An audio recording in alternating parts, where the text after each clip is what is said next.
যদি শাহেদ খানের সাথে আপনার সিনেমা করার একটা অফার আসে তাহলে কি করবেন? একটা কথা বলতে যদিও চাচ্ছিলাম না, তারপরেও বলি।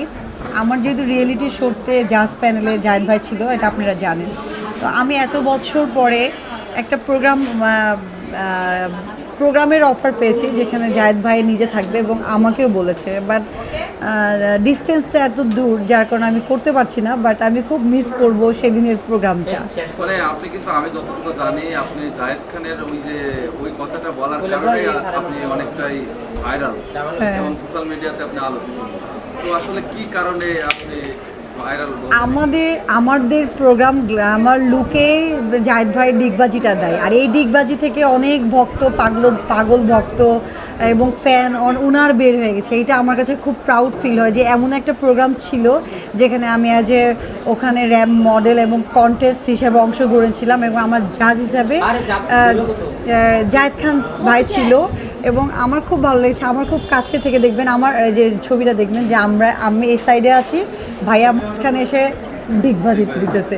সেটা যে এত জনপ্রিয়তা হয়ে যাবে আর এটা তো সবার সামনাসামনি দেখার হলো সৌভাগ্য নাই।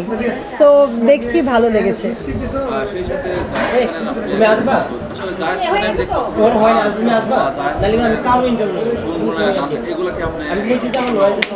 হ্যাঁ, আরেকবার বলেন।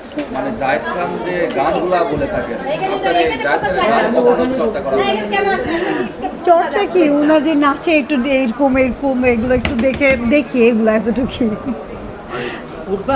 আচ্ছা, হিরো আলমের সাথে যদি আপনার সিনেমা করা হয় তাহলে কি করবেন? ভাইয়া, হিরো আলম ভাইয়ের সঙ্গে আমার মানে ওনাকে নিয়ে অনেকেই মানুষ নেগেটিভ কথা বলে। আমি ওনাকে নিয়ে নেগেটিভ কথা বলবো না। হ্যাঁ, চেহারা ইজ নট ম্যাটার। উনার যে চেহারা এবং উনার চেহারাটা না, উনার যে ট্যালেন্টে, এই যে আপনি হিরো আলমকে চিনছেন, হ্যাঁ, এখন এখানে আসুক, আমাকে হয়তো বা সবাই চিনবে না, কিন্তু হিরো আলম আসুক, সবাই উনাকে চিনবে। তো আমি ছোট করে কিছু বলার নাই। আমি উনার কাছ থেকেও কাজের অফার পেয়েছি, বাট আমি করি না বলেই করি না, এই আর কি। হ্যাঁ, মিডিয়াতে আসার আগে কতগুলো পেমেন্ট অফার পেয়েছি, মিডিয়াতে আসার পরে কতগুলো? প্রেমের অফার আগেও পেয়েছি, এখনও পাই এবং কালকেও পেয়েছি। ভালো লাগে। আমার ছেলেরা যখন প্রপোজ করে, প্রেমের অফার করে, আমার কাছে খুবই ভালো লাগে। আমার কাছে মনে হয় যে ও খুব ভালো লাগতেছে।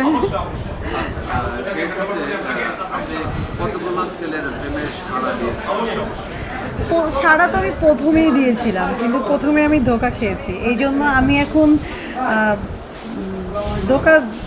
সারা দিই ঠিক, কিন্তু চিন্তা করি যে মনের সঙ্গে মন মিললে আবার যদি ধোঁকা খাই, এই জন্য একটু দূরত্ব রেখেই মিশি, এ আর কি। থ্যাংক ইউ ভাইয়া।